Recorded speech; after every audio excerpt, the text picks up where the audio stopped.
Olá, seja bem-vindo a mais um Mata-Mata da Levante, comigo Flávio Conde. Hoje é um mata-mata especial de uma empresa que eu nunca tinha feito nesses quase 4 anos de mata-mata, que é a Unipar. E eu vou dedicar a 3 pessoas, todas Sala VIP. A Márcia Piva, que acabou de entrar no Sala VIP, muito obrigado, seja bem-vinda, você vai ficar muito feliz com o nosso atendimento e com as carteiras que a gente vai montar para você. Ao Álcool Gelson, que pediu faz 2 semanas num vídeo de mata-mata para eu fazer Unipar. E estou fazendo agora, e também ao Francisco Mendonça, que é do Sala VIP, lá do interior de Minas Gerais. Um grande abraço para você e vamos lá. Pois bem, a gente vai descobrir no fim desse mata-mata se é para comprar ou vender. Quase ninguém conhece a Unipar. A Unipar é uma empresa petroquímica e eu vou explicar com detalhes o que ela faz, como ela está, qual é o futuro dela, qual é o curto prazo dela, se vale a pena comprar, quanto que ela pode pagar de dividendos, etc. Fica aí, e antes disso, já dá um like, se inscreve no canal e no final não deixe de escrever o seu comentário. Gostei, foi bom, isso, aquilo, e também pode escrever qual seria o próximo mata-mata que você quer ver aqui comigo no canal da Levante. E você que não é cliente do Sala VIP e tá aí sem jeito de entrar no site e ir lá olhar, escreve para mim 011 983 46 9005 011 983 46 9005. Você escreve e fala: Flávio, meu nome é tal, eu assisti o mata-mata de Unipar e eu gostaria de ter mais informações sobre o Sala VIP. Eu estou esperando a sua mensagem aqui no meu WhatsApp, ok? Vamos lá. Primeira coisa que vocês têm que entender: como é que está a cotação hoje. A cotação da Unipar, como todas as empresas no Brasil, acompanha resultados. Vocês estão vendo o preço máximo dela aí na tela, 4/11 de 2022, quando R$104, quando o mercado viu aquela receita de 2 bi, o EBITDA de 653 milhões e o lucro de 198 milhões. O petróleo estava $96. Por que eu coloco petróleo? Porque os produtos da Unipar, apesar de não serem diretamente derivados do petróleo, tem o etileno, que é uma segunda matéria-prima, está na segunda parte e sai do petróleo. Mas o cloro e a soda não tem uma relação assim tão direta. E dá uma olhada aí, no dia 9 de maio de 2021, a Unipar estava R$ 62. E hoje, quando eu estou fazendo o mata-mata, está quase 61. Portanto, de 2021 a 2025, 4 anos ela voltou para o mesmo preço.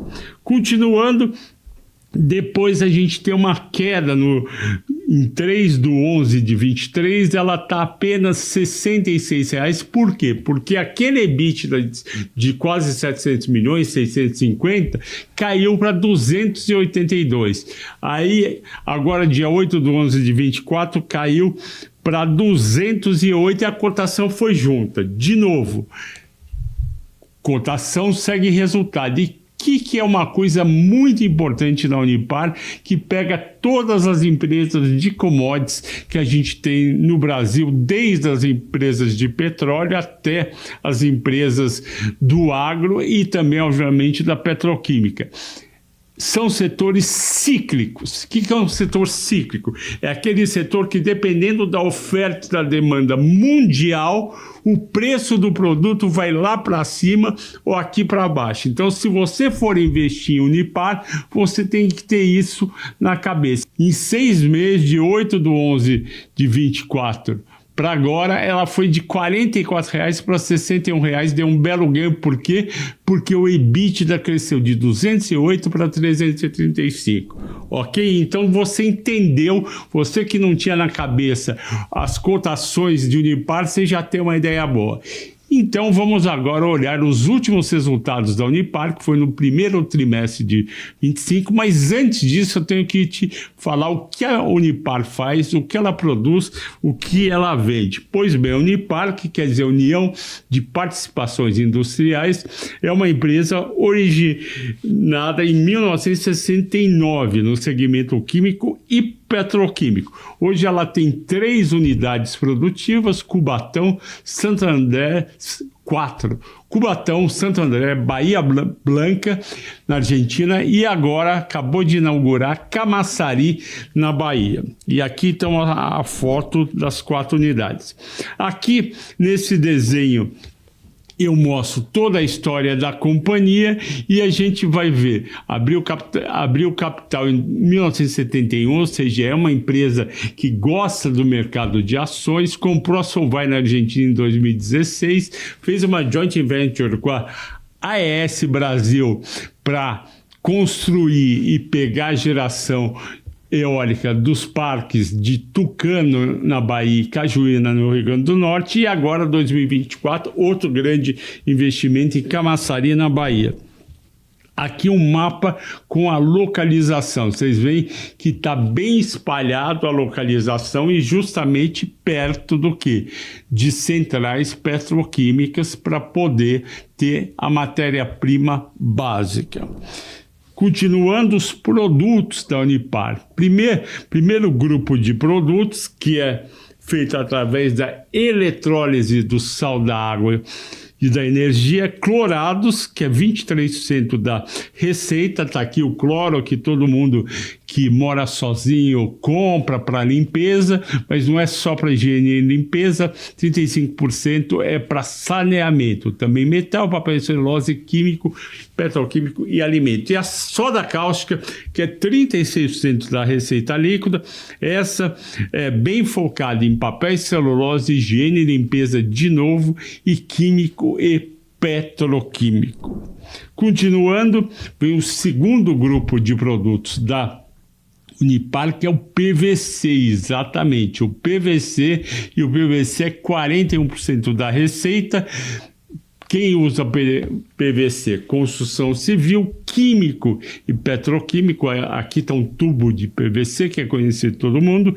Laminados, do lado tem uma foto de um laminado que você usa na decoração da sua casa ou apartamento. Aqui o processo produtivo, todas as etapas, começando com a eletrolítica, onde vai água, sal e energia, e depois o polo petroquímico, da onde vem o etileno, e esse etileno vai ajudar a fazer o cloreto de vinila e o PVC.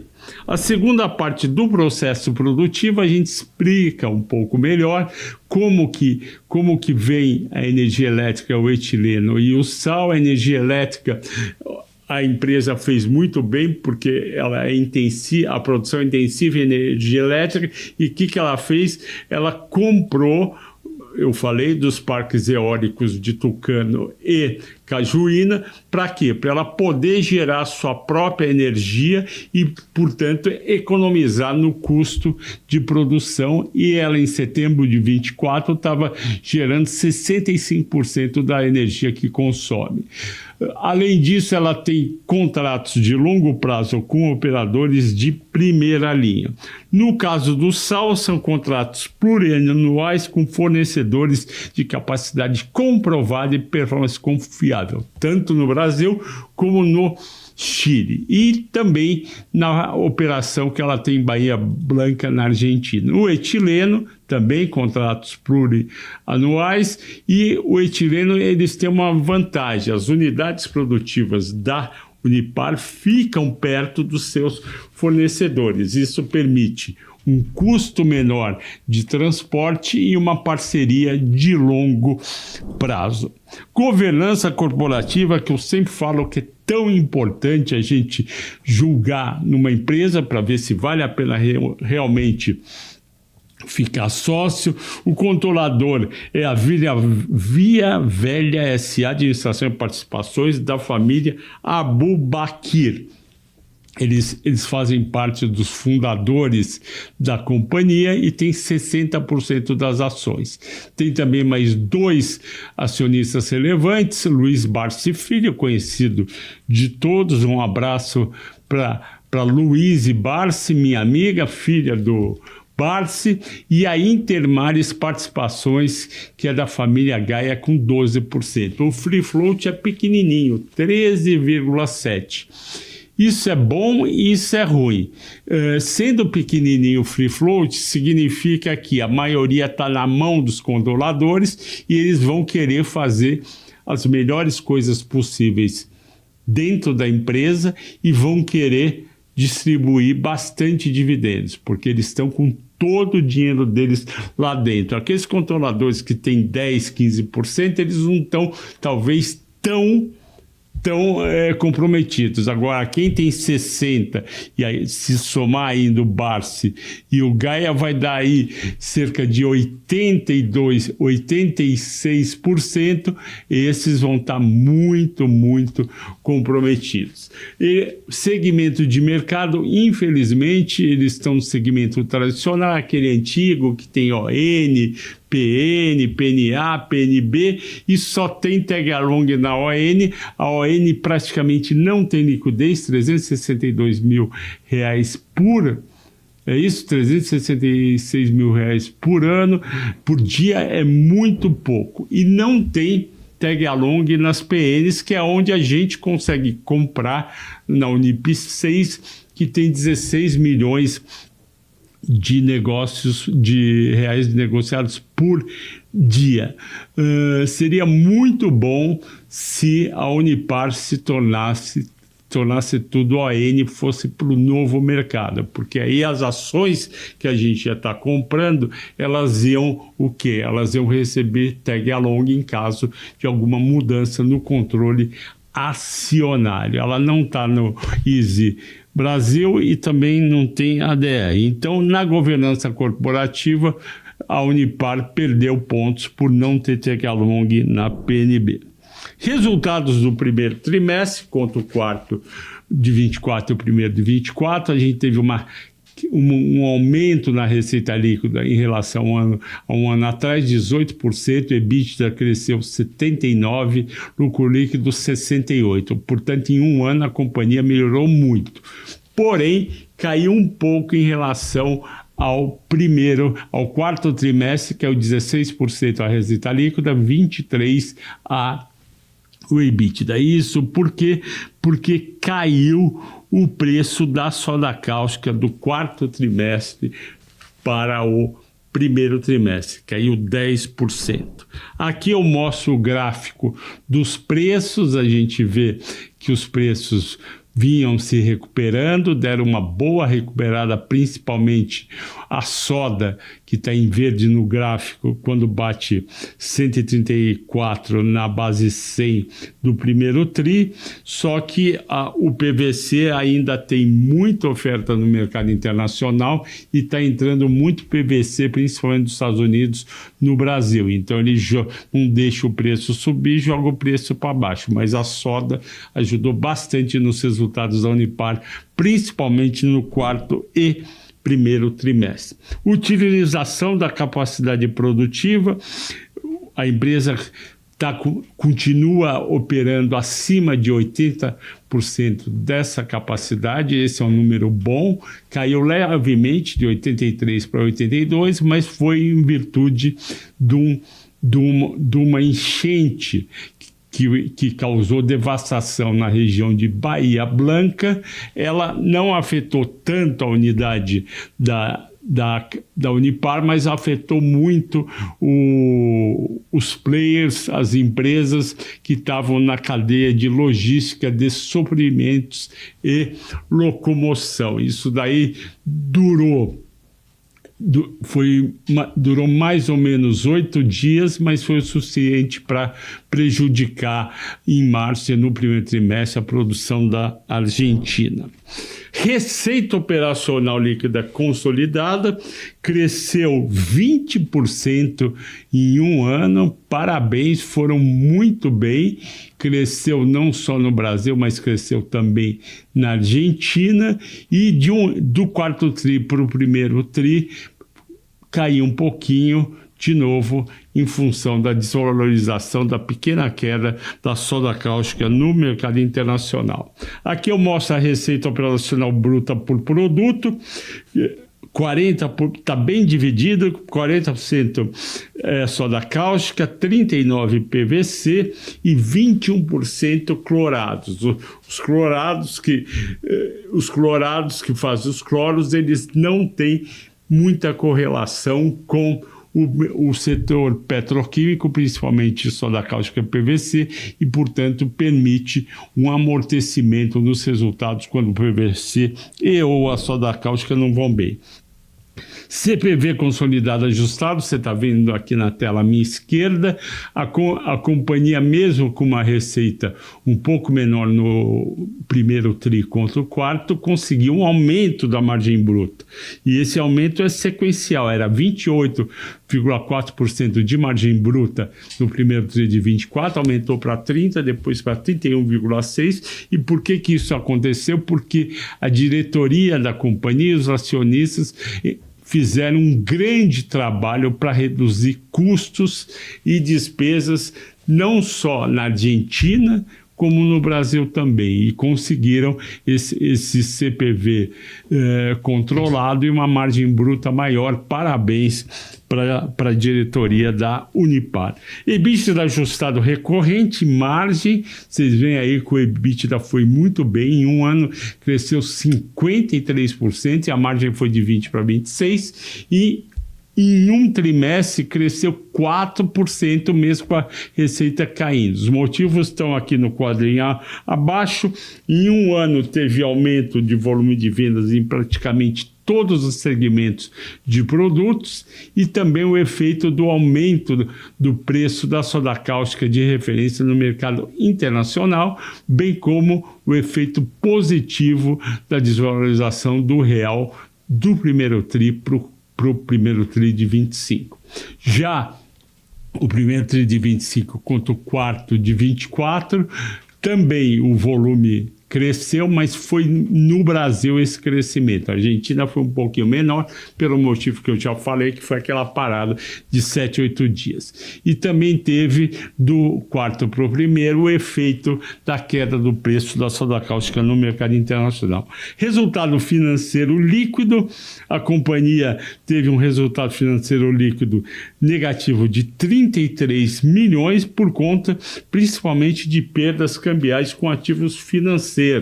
Então, isso daí fez com que todo aquele hedge que a Unipar montou para uma alta de dólar, quando o dólar caiu no primeiro trimestre, ela teve uma perda de 25 milhões. Essa perda depois pode se tornar um ganho se o dólar for em outra direção. De toda forma, o resultado financeiro ajustado piorou de 12 milhões negativo do quarto tri para 50 milhões negativo.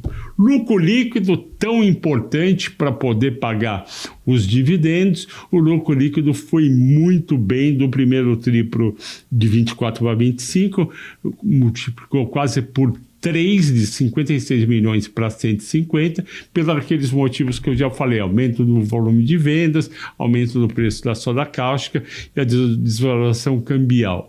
De um trimestre para o outro, houve uma queda, essa queda não foi de 49%, porque teria que tirar esses 81 milhões não recorrentes. Então, na verdade, foi de 212 milhões para 150. É uma queda, mas não é uma coisa preocupante, porque o lucro líquido, que é muito impactado por receita e despesa financeira, acaba tendo uma volatilidade maior. Portanto, a gente olha mais o EBITDA. caixa, dívida e alavancagem, coisa tão importante em todas as empresas do Brasil. Vocês sabem que eu não gosto de empresa muito alavancada, porque o risco é muito grande. E olha que situação boa da Unipar, 0,88 vezes dívida líquida EBITDA, não chega a uma vez. Ela tem uma dívida líquida de 959 milhões, que para o tamanho do EBITDA dela não é quase nada, e uma posição de caixa em março robusta, 1.481 bilhões de reais, que dá para pagar 36 meses de dívida tranquilamente, sendo que a dívida dela, 70%, só ocorre após 2029. Então, a questão de dívida é muito tranquila na Unipar, com prazo médio aí de 60 meses, e se considerar os desembolsos que vão ser feitos nos bancos oficiais, vai para 72 meses. Então, preocupação zero com a caixa, dívida e alavancagem. Rentabilidade da Unipar nos últimos 12 meses, é importante ver isso. O ROI, o retorno sobre o patrimônio líquido, 24,5%, é um ROI bem alto. É só você pensar que o Itaú, que tem um baita ROI, faz 22%. Um ROI de 24,5% para um PL de 10,4% parece justo, dava até para ser um PL um pouco maior. E o ROIC, que é uma medida muito importante para as empresas de capital intensivo, porque ela mede o retorno do quê? Do capital investido. Então vai pegar o quanto deu de NOPAT, que é um EBITDA um pouco diferente sobre esse capital investido, e que como é que está esse ROIC? 10,4%. Nas empresas industriais, o ROIC tende a ser menor que o ROI. E um EV/EBITDA de 6,9%, que historicamente está um pouquinho abaixo. Perspectiva para 2025 e 2026, isso é muito importante, porque quando uma ação é precificada em bolsa, ela é precificada uma parte pelos últimos resultados que ela deu e a outra parte pela expectativa em relação ao que serão os trimestres seguintes. Então eu vou mostrar quais são as expectativas aqui. Em primeiro lugar, o projeto de Camaçari Greenfield já está andando. Ele iniciou em dezembro de 24 e ele foi inaugurado oficialmente em abril de 25. Ele vai ter uma capacidade produtiva, ele tem uma capacidade produtiva de 20 mil toneladas por ano de cloro e 22 mil toneladas por ano de soda cáustica. Por que eles foram fazer isso na Bahia? Porque existe uma demanda crescente das companhias de saneamento por cloro e do setor de higiene e limpeza também por cloro e soda cáustica. Então, essa demanda crescente, e para aproveitar o polo petroquímico de Camaçari e também aproveitar a geração de energia lá no Parque Eólico de Tucano, na Bahia, que eles foram lá e se instalaram. O uso da energia 100% renovável e vai usar a tecnologia da membrana. O que é a tecnologia da membrana? É uma tecnologia que separa os gases e os líquidos na hora da produção. Então, a expectativa é muito boa e vocês sabem, né? Uma nova fábrica, uma nova capacidade, uma adição de capacidade produtiva significa mais receita, mais EBITDA, mais lucro líquido, mais dividendos. Outro projeto importante é o projeto de eliminação gradual do método de eletrólise de mercúrio e diafragma na unidade de Cubatão.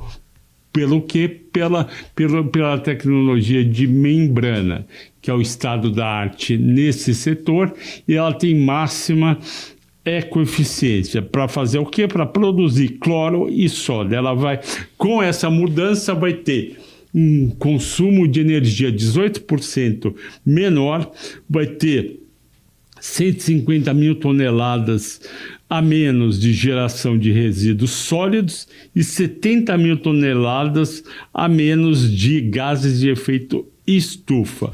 Essas operações vão começar a funcionar apenas no final de 2025, mas vai ser muito importante para modernização tecnológica e aumento de competitividade da unidade de Cubatão da Unipar. Aqui um rating da Fitch, a Fitch Ratings vocês conhecem, uma das 3 maiores classificadoras de risco de crédito do mundo, e ela disse que a Unipar tem um rating AA+, portanto um bom rating. Ela fala da gradual recuperação das margens operacionais e da forte capacidade de geração de fluxo de caixa da Unipar. Em seguida, a gente tem uma notícia que eu já comentei, que não é animadora, de 24 de abril de 25, no Valor, contando o que a gente já sabia, porque a gente acompanha a Unipar, a alta das importações reduz a produção de PVC no Brasil. E foi isso mesmo que aconteceu. Houve um aumento de 38% nas importações. Esse PVC está vindo principalmente dos Estados Unidos e ele fez que, com isso, a produção local fosse menor. E o PVC vai para o plástico e o plástico vai ser vendido para o setor de construção civil e embalagens. Então, esse é um ponto negativo do que aconteceu em 2024. Eu vou falar daqui a pouco como que isso pode ser resolvido.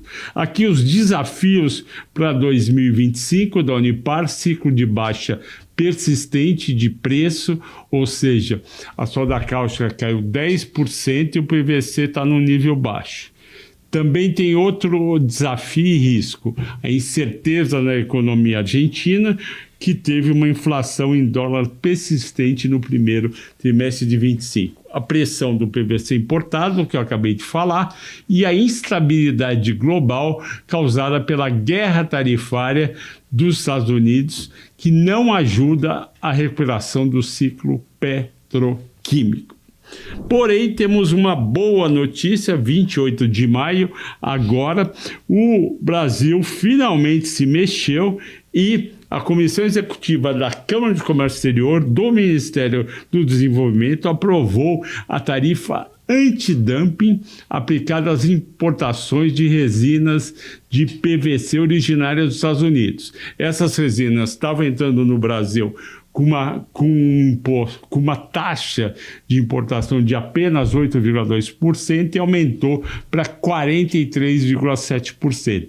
Isso vai permitir que quem produz PVC venda mais a partir de agora, maio para junho, e quem vender vai poder também vender por um preço um pouquinho maior. Aqui tem um estudo da equipe de analistas do Santander. Eles esperam um impacto de $247 por tonelada no preço do PVC. Ele espera que isso aumente o EBITDA da Unipar em 18% também em 2025. Então, boas notícias para finalizar a parte de perspectivas para 2025 e 2026. Agora a projeção de resultados 2025-2026 que eu fiz, olhando o quê? O que aconteceu no primeiro TRI e esses desafios.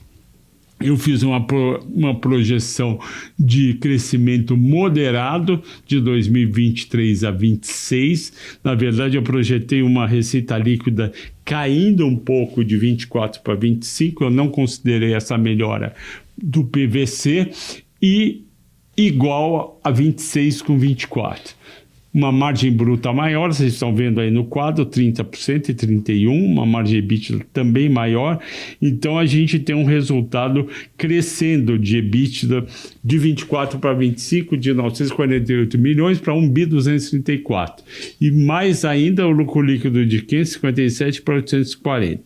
Eu acho factível e eu acho que essa projeção que eu fiz de 25 pode estar conservadora, os números podem ser inclusive maiores.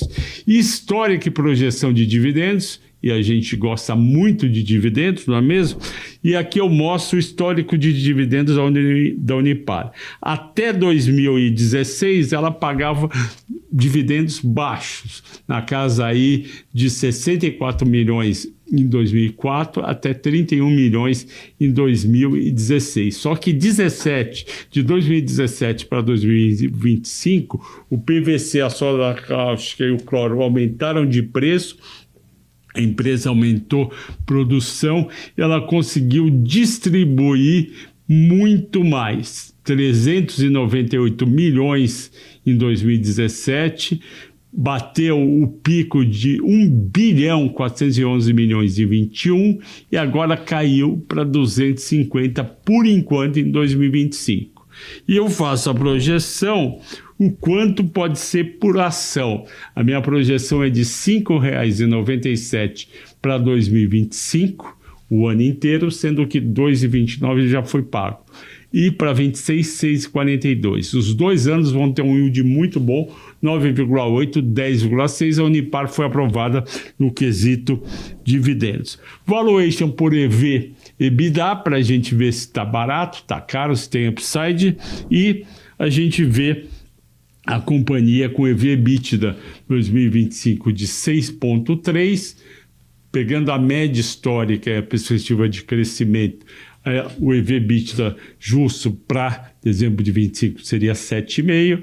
Se chegar a 7,5 no fim do ano, EV/EBITDA, o valor justo da ação é R$ 73, ela estava R$ 645 dia 3 de junho.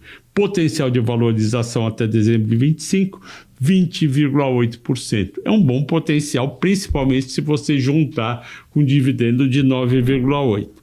Placar final, to buy or not to buy, da Unipar, deu 9 para comprar, 3 para não comprar. Então venceu a Unipar e a recomendação é comprar. Não passou no tag along, não passou na rentabilidade do ROIC e não passou no crescimento de 23 a 26, mas passou nos outros quesitos e venceu a Unipar por 9-3. O que fazer diante do placar final, que todos vocês gostam e me pedem? Se você já tem ações da Unipar, mantenha com 2,5% do total da sua carteira. Para quê? Para pegar o potencial de valorização mais os dividendos. Quais são os riscos?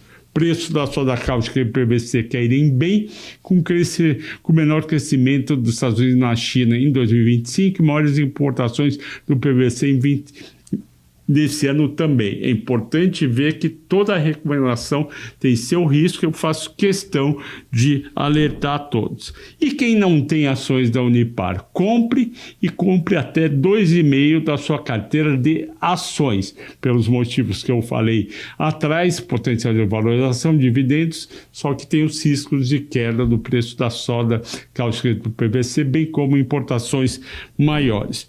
Cotações históricas.